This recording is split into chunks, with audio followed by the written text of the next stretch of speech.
Hi, it's Cam at Premier Property, and joining me is Ambaresh. Hello. And we are just about to go into our new project together. So this is part of the Premier Property 57 Club, and we're going to share with you lots of hints, tips, ways, and things that we're doing. And hopefully you can take some inspiration from this. And of course, if you're not already doing them yourself, you can do these yourself. Of course, definitely. Did you just pull out your tongue there? No. This is going on YouTube, mate. You know that, don't you? Hi, Paul.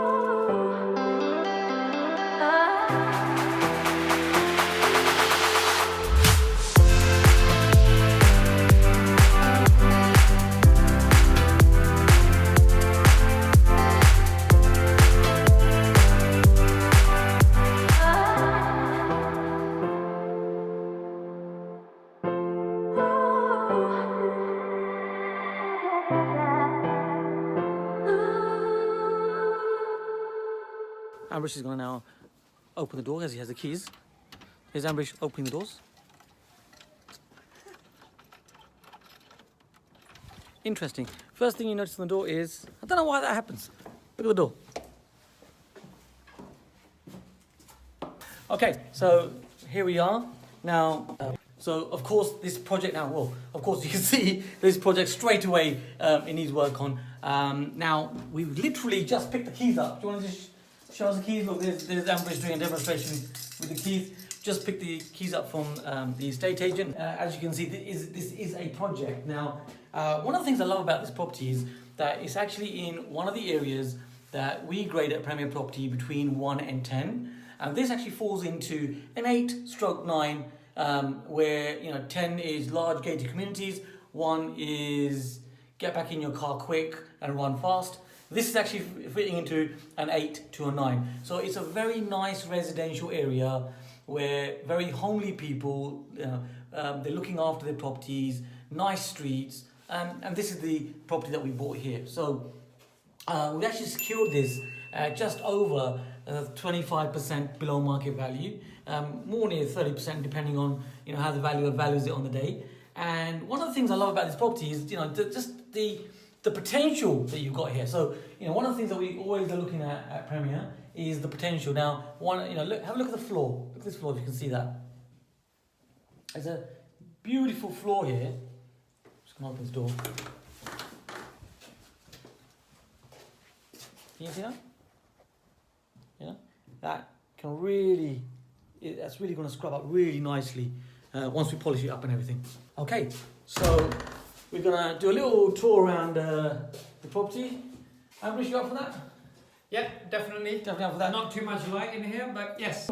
We don't want to say how it smells, but you know what?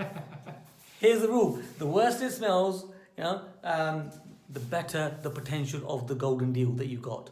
So this is what we're doing here right now. So as we're walking through, one of the things that, so what are you noticing, Ambaresh? Well, obviously we got to do quite a lot of work to it, I suppose, but it looks good. Looks, good layout. I can see, kind of box standard layout and stuff. There's potential. Potential. So there's quite a lot of potential, and yeah. Okay. Let's see what we can do with it. So let's walk around. Now, as we're walking around, so I'm just going to give you a quick pan of the space so you can see it. So here we've got a nice big area. Here we have the second room. It's a little bit darker in here because the electricity is actually off. Let me see if I can open this curtain. Yeah. It's nice, isn't it? Look at that. So we've got a nice lounge area. So it's a big through lounge actually. We could call it, couldn't we? Yep. Through lounge. So a nice through lounge. We walk through the room, and as we're walking into the room, we're noticing we're in this space here. So we've got a through passage here, and that brings you into this nice space here. So let's start thinking about what we can do. So in terms of electric Ambaresh, what are your thoughts? So let's come over here to the electric meter. Here it is, electric board, the actual fuse boxes and so on. There they are. And we've got the meters down here. Yeah. So what are you thinking? So there's potential. So potential to open this up, I suppose, make it bigger and like you said, it's already a semi-through lounge, I would say. it's a semi-through lounge. Potential to, I guess, open it up and make it a proper homely space and a through lounge here, I think, and you know. So yeah, so we're thinking options. So one option is a family home. Yep. Now I'll give you another little hint on what we're thinking here.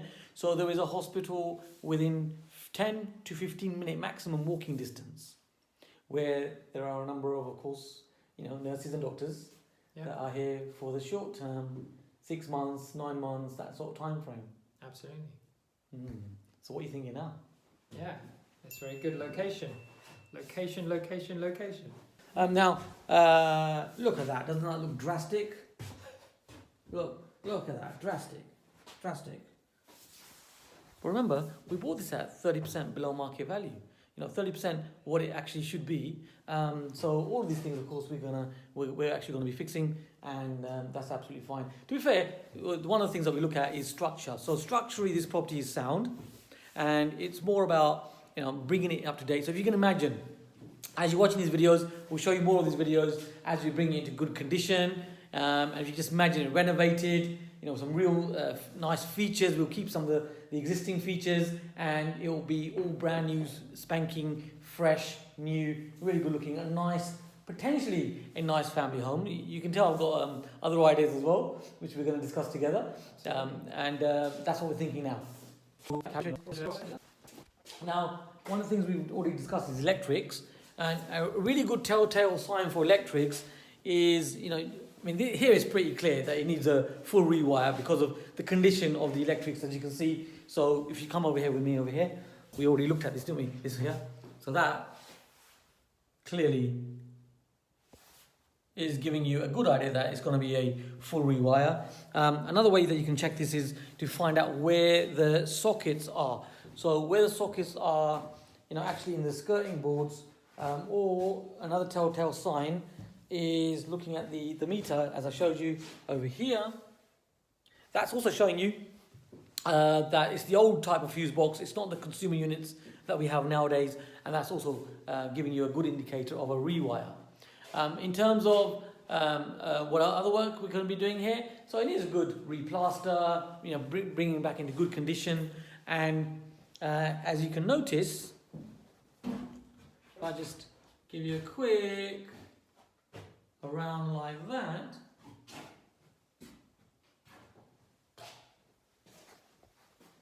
so what can you notice? What's missing? So Ambaresh, what's missing, my friend, in all this? What are you noticing? What's missing? What's missing in these rooms? What's the major thing that's missing when it comes to winter? Oh, insulation or Insulation flooring, could be. yeah, or heaters. Heaters. Central heating. Yes, there's no central heating here, so we need central heating. So that's you know, one that comes up straight away. It's got damp in this property, but you know, damp can always be fixed, and we're going to get a good damp course here. Yeah. To make sure that you know, that's all done properly, and we've got guarantees for that and so on. So that we're there. So we're moving. So what did you notice in the kitchen then, Ambaresh? Yeah. Let's move on. I think there's a lot of space. It's reasonably big, but there's lots of little sections in it, so you can open it up. There's lots of little sections here and there. If you open it up, it will become much more bigger and stuff like that, because once we go through this part of it, you'll see there's another section which has got a bath and stuff which we can just take out and things. What I like about this man, he's so optimistic. He's unbelievable, hey? Yeah, I mean, you know, you have to be. It's great. Yeah, so we're being optimistic. Optimistic is great. Yeah, so we could move all these things. That is doable. However, we're also thinking about capital expenditure. Yes, so it depends. Yes, so I think there has to be a balance. There has to be a balance, as the optimistic gentleman over here. Yes. Okay, lovely. So we've got the kitchen area. But you're quite right. There's a lot of potential, and over here, if you follow me this way, there is a very dark cellar, all the way down there. Now, we checked that already. It's not really habitable space. However, there is a cellar there, so it's just to be something aware of. We call this land banking. So, you know, think about things, the property that we're buying, like we've got one here, where we're actually land banking this. for the future as well, because you can come back to things like the cellar, where as price points start to rise over a period of time, you can always come back to them and reassess that and say, okay, I'll now make that cellar into a usable space, or I'll now convert the loft into a usable space. When you've actually noticed the prices have actually risen over a period of time. Yeah? However, we're making this work now. Okay, so kitchen, nice lot of space. How about the lovely bathroom area? Now, being sarcastic when I say lovely, but yes, It's beautiful. I love it. beautiful. So look, see, we're on the same page. I think it's lovely. Ambaresh thinks it's lovely as well. Yeah. And of course, we show everybody. Yeah, let's show the team here the lovely. Imagine having a bath in that one. Probably not. Oh, it's a deep bath, isn't it? This guy is just overly positive, isn't he? It's a deep bath. Like, you don't get baths like this anymore. You don't get bath size anymore. So, well, we're gonna look after our tenants.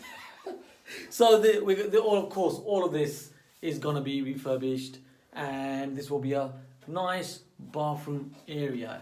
Pretty yucky at the moment, but as we show you the transformation of this project, you will notice what we do to this.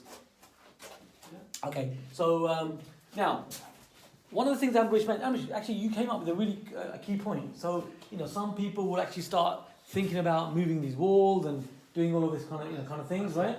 Yeah, and I know you're looking at the potential. And what we got to remember is that when you got walls like this, so this wall here is a load-bearing wall, isn't it? So although we're quite right to assess different avenues, we probably wouldn't move this wall just because of the capital expenditure that it would involve. So we would keep this. We would work within the space that we've got available, and that's what we're going to be doing. So we've got a downstairs bathroom area, which is probably not the most desirable, but once we finish with it, it's very acceptable. So something that we always remember: 2 key points: what's desirable and what's actually versus acceptable. Versus acceptable, absolutely. Okay, so where we go next then? Well, should we go upstairs? Yeah, sure. Let's go upstairs.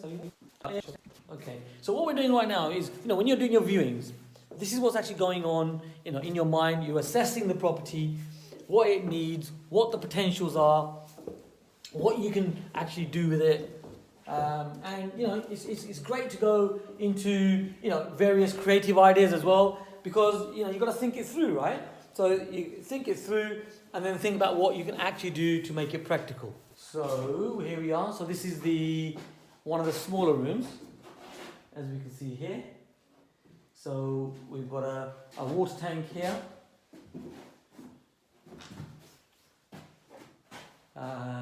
Which of course all of this is coming out, it's going to be gutted out, so we have a nice space. And explain this one, Ambaresh, why is it that when we buy properties like this, there's always somebody who's punched through the window, the door, there's always a hole in the door for some reason, and bit of tradition, and here's one here. Yeah. Look at that. Okay, so we're gonna gut this place out, so this is all gonna be taken out. And what else are you noticing? What else? Well, like you said, I'm going to gut this place out. Yeah. I think probably maybe the windows as well. Yeah, so windows are definitely going to be coming out, and going in is going to be new double glazing. So that's happening. So that's there. Have a little look at the garden there. The area at the back there. We can see some tiles missing and so on. So that's all going to be fixed. Now, many people actually, what they do is they actually would put a new roof on. But the way at Premier Property we do this is we will make the current roof good again. Because of course, what is the purpose of the roof? The purpose of the roof is, of course, to keep it watertight, right? Yep. So we're going to keep this watertight, make sure the roof is watertight, and you're also going to save money as well. And that's the aim of this. Typically, a roof is anywhere between £8,000 to £12,000 for a property like this, and actually, making sure that it's brought back into good condition can be anything between, in my experience, it could be a patch up of a couple of £100 where you put back some loose tiles and so on. Or it could be a few £100 if it's working around the chimney and so on. Or it might be taking the tiles off, refelting it. That could be a couple of £1,000s. But whichever one of those it is, and we've already put contingency in for this. Yeah. It's the case that it's already been accounted for, but it's going to be so much more cost effective than actually changing the roof. So that's the key for this one. Okay, so this is the smaller room actually. Yeah. Yeah. So one of the rooms. Still good for a double. I do love these landings. So there's a nice big landing space here. Which these are, and they're nice good sized 3 bedrooms here as well. So here we are into the second bedroom. So here we are looking out the window. So your neighbours also give you a very good indicator. So what are your thoughts about the neighbours, Ambaresh, in terms of what you can see? Well, their garden's quite nice, isn't it? Made their garden pretty nice. Yeah. Although it's on different levels. Mm-hmm. You can see, but yeah. Get some ideas for the garden. Get some ideas for the garden. People that are house proud. Great, good neighbourhood. This is the kind of place that we're in right now. Mm-hmm. So we've got a second room here. Take you into the master bedroom. Over to you. Comments, questions, ideas, thoughts. Well, the master bedroom's a good size, isn't it? These are old traditional houses, brick walls, so good sized rooms, I suppose. Yeah, you can. Look at this wallpaper. Are we keeping it, Cam? If you want your business partner, look at this wallpaper. It's proper 1970s, that isn't it? If it's not 1960s, 1970s. Lovely. So we've looked at the area. Yeah. We've had a look at the space that we've got here. So when we came in, you were thinking about a family house. Now we know there's a hospital like within 15 minutes walking distance. Yeah. So what are you thinking now? Well, rental, obviously. Rental. Yeah. Oh, so one of the things that this works really well for this type of property works really well is also houses of multiple occupancy, HMOs. So this, we call that family property an under the radar HMO. So what does that mean, under the radar HMO? So here, as you notice, we've got 1, 2, 3 bedrooms upstairs. Downstairs, we've got the lounge area, which we can actually make into a 4th bedroom. So we could have 4 tenants in here, which would mean not a lot of licensing, to be fair. So it won't require licensing. And it's a very easily managed 4-bedroom HMO that you can create this into, knowing this. Yes. So we're thinking, one, as Ambaresh said quite rightly, is a rental. So one thing we're thinking is to rent it out as a family. Another thing that I'm sharing is, Key worker rental. That's absolutely right, 100%. Yeah. So we're on the same page. So second option could be key workers, and the yields typically we're going to get for families here is around 7%. And when it comes to key workers and HMOs, we're getting a yield of anywhere between 12 to 14%. Now, the great thing is, when it comes to the work is going to be more or less the same. In terms of, because this is the advantage of properties like this, where we've got so much work to do anyway, the whole place needs a refurbishment anyway. What does it matter? If it's a HMO or a rental, you've got to do mostly the same work. I say mostly because there's a few more things that you do for a HMO. Well, a HMO obviously has certain stipulations, I suppose. The downstairs wouldn't be a through lounge, it'd be another bedroom and stuff. You'd have to have the kitchen communal area. There's certain sizes you need to adhere to. So yeah, there's certain things that you need to do for a HMO which you wouldn't necessarily need to do for a buy-to-let or a rental. And one of the things we will do is specifically, for example, the doors. The doors would not be just a standard doors. They would be 30-minute to 60-minute fire check doors. We tend to put in the 60-minute ones. It doesn't really cost much more, to be fair. It's about another £10 in the difference, 10 to £15 in the difference of the 30-minute check or a 60-minute check. So we normally put in 60-minute check fire doors. So that would be an extra that we would do for HMO. in terms of the smoke alarms, we have them always hardwired anyway. So, we'll have in the rooms we'll have extra smoke alarms. So there's a little bit of extra cost, but when you think about the return, it's actually worth that as well. So that's kind of where we're looking at. And yeah, you're quite right. Downstairs, we'll repurpose that and make it into a room. So, what I'm sharing here with you and what we're discussing together here is that there's not really a lot of difference between buy-to-let and an under-the-radar HMO. So this could very easily become as we call it, a premier property, an under-the-radar HMO where you've got those 4 tenants. So what other option could you? So time to get creative. What else could we be doing here? Thinking about HMOs. But you could probably put obviously an ensuite or something like that. It's big enough for an ensuite. I don't think you can make 2 rooms out of it. I don't think it's big enough. I haven't measured Spot on. Ambaresh is on it. Yes. So we wouldn't split this into 2 and some people do that, and they make 1 bedroom uninhabitable. Basically, they make both of them. They'll take a bedroom, they'll chop it up in half, and they'll make it uninhabitable. So what's the point of that? But what we can do is, as you say, that you say obviously because it's obvious to you, but it's not obvious to many people that you could make this into an ensuite. Yeah. And in terms of the measuring, here's a quick, fast way of actually measuring while you're doing viewings. Now, obviously, we've purchased this property. We purchased it together. Which is my joint venture partner. We're doing this together. And the thing is that how do you measure this on a viewing? Well, simply like this. So just follow me like this. So literally 1, 2, 3 is 1 meter. 1, 2, 3, 2 meters. 1, 2, 3, 3 meters, and so on. So you can very easily measure just by your feet, and it doesn't really matter what size your feet are. It's within 10% you're going to get it absolutely right very quickly. You can also, of course, you can carry a laser, one of those laser meters with you as well. But I like to do it the old-fashioned way, and it's very sort of organic and natural. And estate agents love you for it because you're doing things really quickly, and you can just measure it very quickly like this. And this room is big enough. So the numbers are, Ambaresh was mentioning that it's got you mentioned it's got fit criteria. So yes, it does. So the room spaces we're looking at is 6.52 square meters. That is mandatory, 6.52 square meters. That is without the ensuite.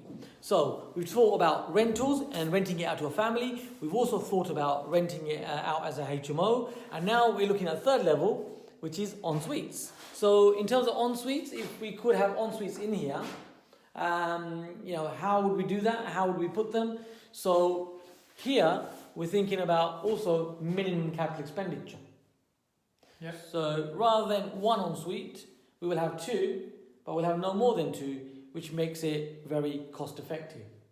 So knowing that we're going to have 2 ensuites, where would you put the ensuites? Put you on the spot again. If you like being on the spot, Ambaresh? Well, obviously, if you want to reduce your costs, you should look at where the original piping is. So normally it would go sort of above your existing kitchen or your existing bathroom, or where the pipelines are, basically, where you can get waters, pipes, electrics, things like that to reduce your costs. So you would probably have it somewhere over the kitchen stroke bathroom downstairs where the plumbing is.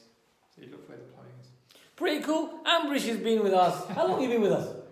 In our community, in the Premier Property community? Less than a year, maybe just a year, coming up to a year, I think. Thank God he's been picking it all up. Look at this. Yeah, pretty cool. So, yes, 100% right. So we will do that. And in terms of that piping, discussing where you should put the ensuite. In this room, we will put the ensuite just over here, in this corner here, because this corner is the wall that is kitchen downstairs. Yeah, it's towards the kitchen, and also on the other side of the wall can be room. Yeah, there's another room, of course. So you can have two ensuites. Absolutely, and you're quite right. The pipe work works really well. Yes. So start thinking about things like that. Start thinking about drainage. So with 2 ensuites, we wouldn't need any more drainage. Which means that saves a lot of money. That also means that we don't need building control for that. So saves you a lot of money basically. So here it is in the other side. So the other ensuite would be, of course, in this corner, which is the other side of that wall that we just were in a moment ago.